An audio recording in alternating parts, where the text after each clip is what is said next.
Greetings everyone. In this class, I'm going to discuss with you about soil testing and their importance. Soil testing has long been used by the soil scientists for determining soil fertility level.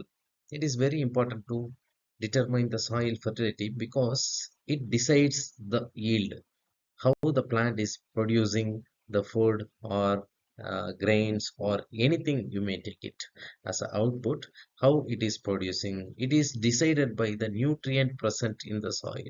So the soil fertility, otherwise it is called as the ability of the soil to supply the nutrient or capacity of the soil to supply the nutrient whenever the plant is required. It is very important. So the soil testing is very important tool to analyze how the plant is getting nutrient from the soil. So it is very, very important to analyze the soil for their nutrient status periodically.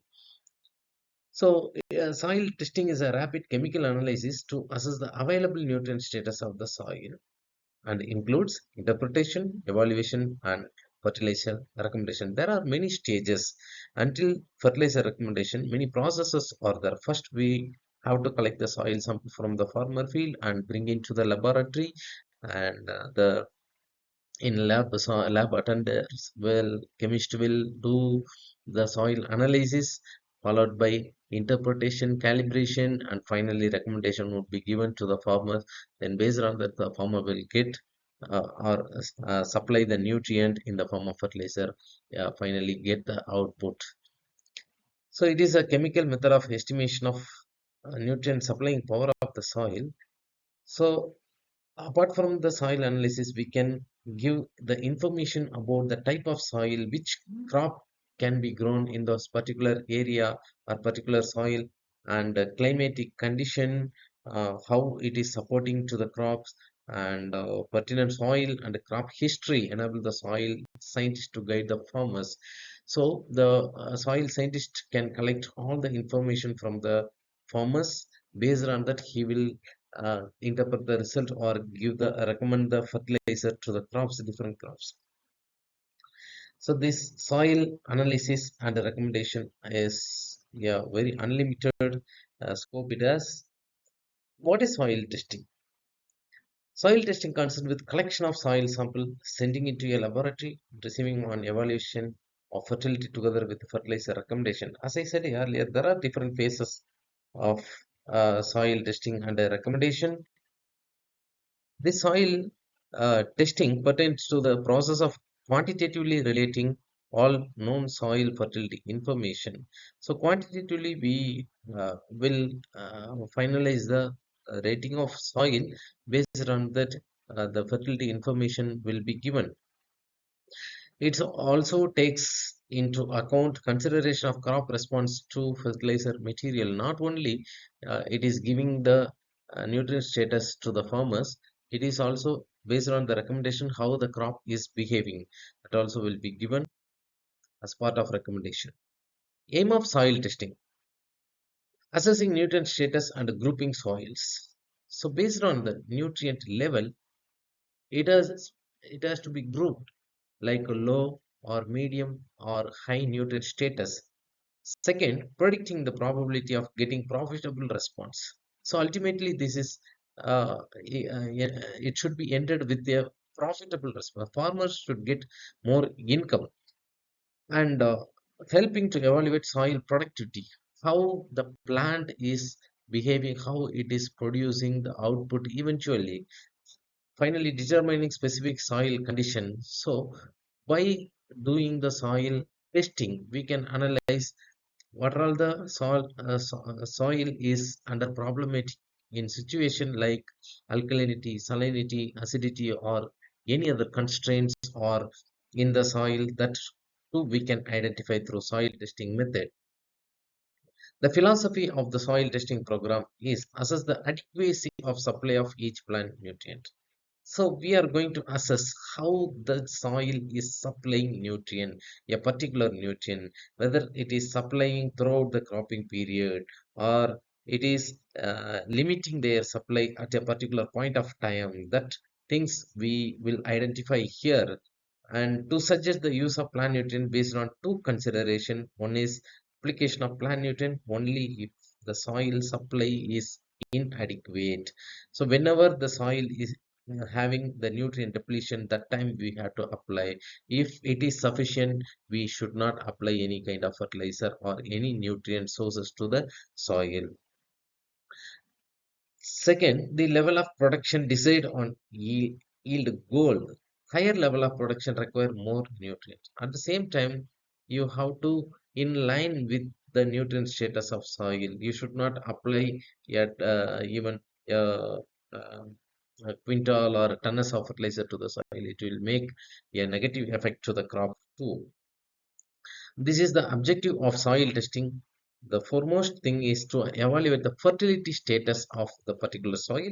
Second, predict the probability of obtaining profitable responses to fertilizer. So it will provides a basis for fertilizer recommendation. So this is a very important point. Third one is to prepare soil fertility maps and test uh, summaries, soil test summaries. So soil fertility maps, based on that, we can prepare in this particular area, this nutrient is deficient, in this condition, this nutrient is sufficient. So this kind of fertility maps we can prepare finally to help the farmer in identifying the problematic soil or problematic areas. So these are all the main objective of soil testing. The soil test can give the fertility level of the soil, especially nitrogen, phosphorus, potassium. These are primary nutrient. These the fertility level is mainly decided by the presence of these three nutrients. Measure the acidity or basicity. The pH of the soil will be identified based on that. It will be classified the soil is acidic condition or alkaline in condition. Then measure the salt content. Soluble salt, chlorides and the sulfates of calcium, magnesium, sodium, potassium, and the salinity level and the carbonate content, how much they are present in the soil, and how it is behaving. Everything we can get from the soil testing result, and determine the texture of the soil or structure of the soil.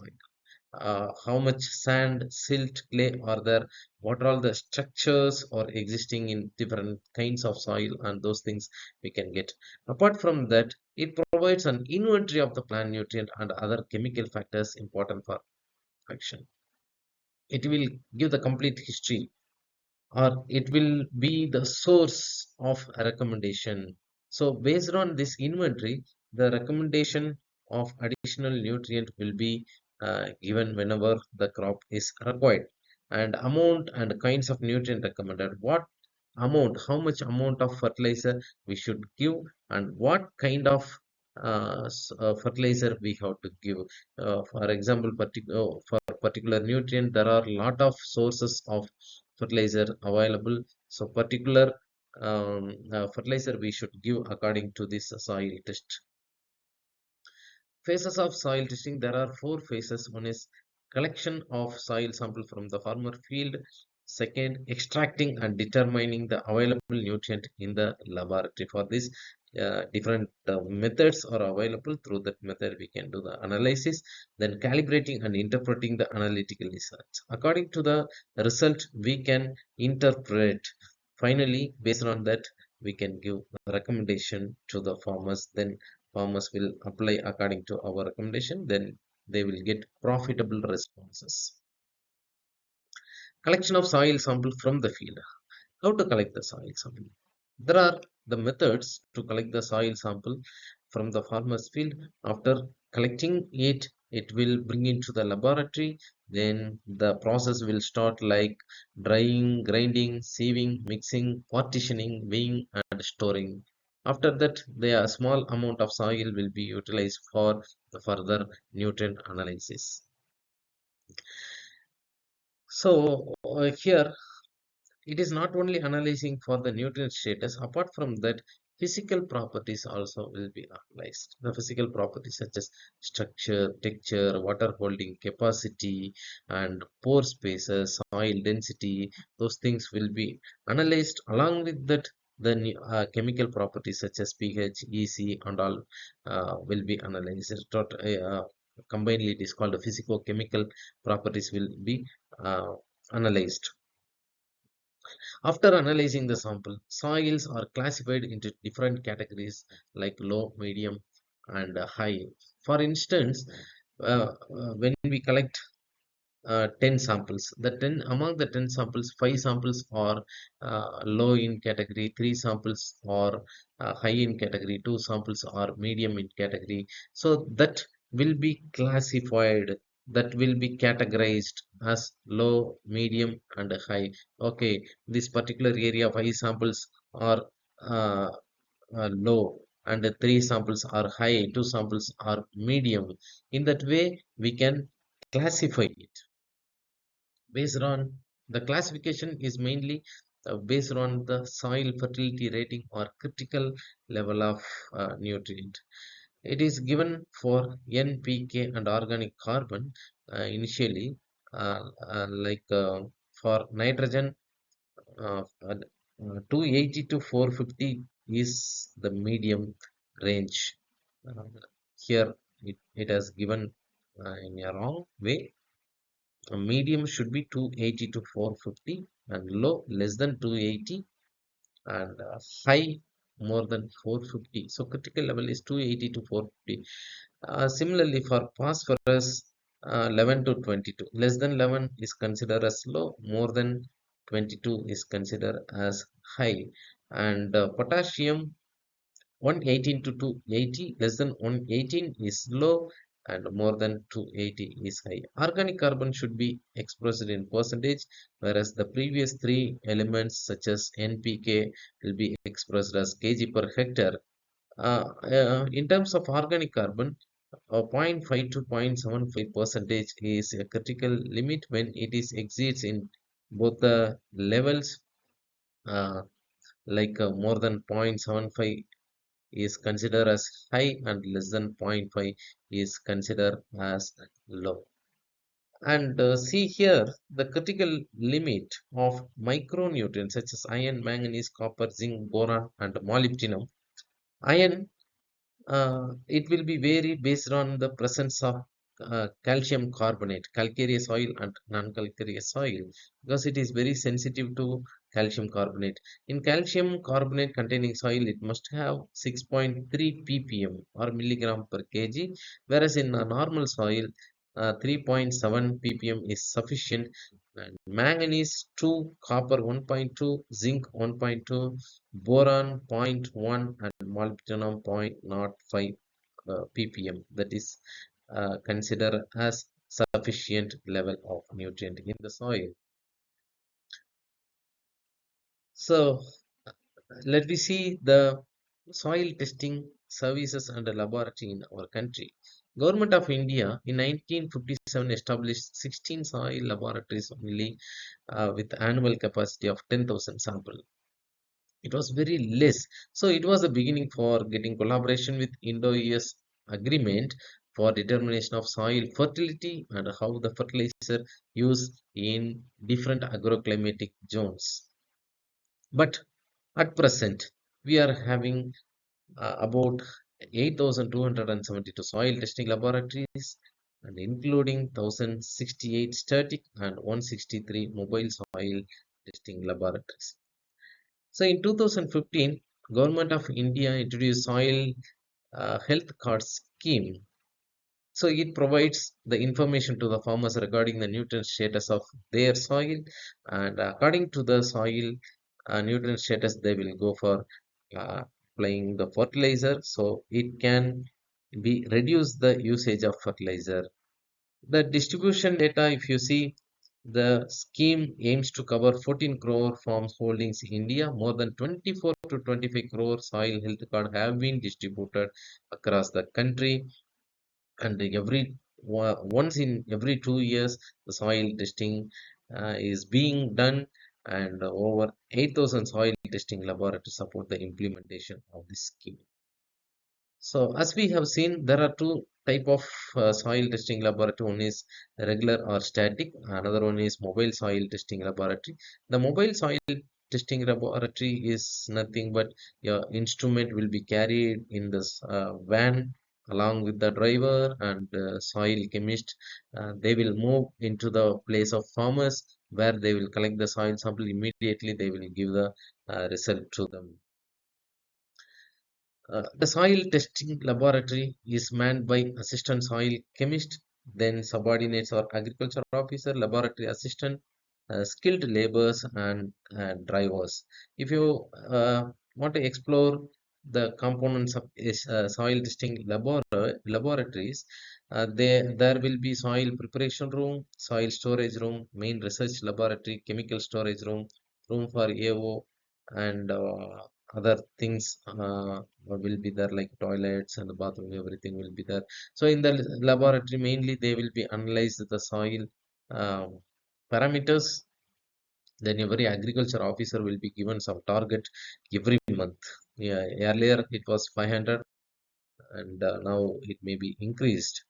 Then soil test summaries. After analyzing the soil, they have to provide the summaries by interpreting the result. So it is a kind of service or advice to the farmers for making fertilizer recommendation. So this will be made up like soil wise or area wise, and the in the form of soil test summaries. As I told earlier, it will be categorized as low, medium, and high based on the NPK content, like number of samples, how many number of sample is falling in low category, how many number of sample falling in medium category or high category, that they will do. Then based on that they will do classification. This is a useful matter of ascertaining the logistic of fertilizer distribution and consumption. It is very important. Based on that values, the soil testing values, they will distribute the fertilizer also. If your place has very low nutrient status, your soil has low nutrient status, it needs some fertilizer, the fertilizer distribution will happen after this only.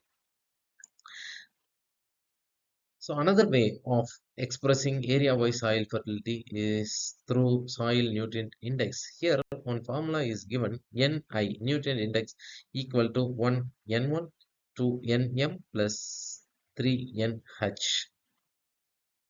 Sorry, 1 N, that is L, not 1. So means L means low, M means medium, H means high. They are giving some weightages to low, medium, and high. 1 for low, 2 for medium, and 3 for high.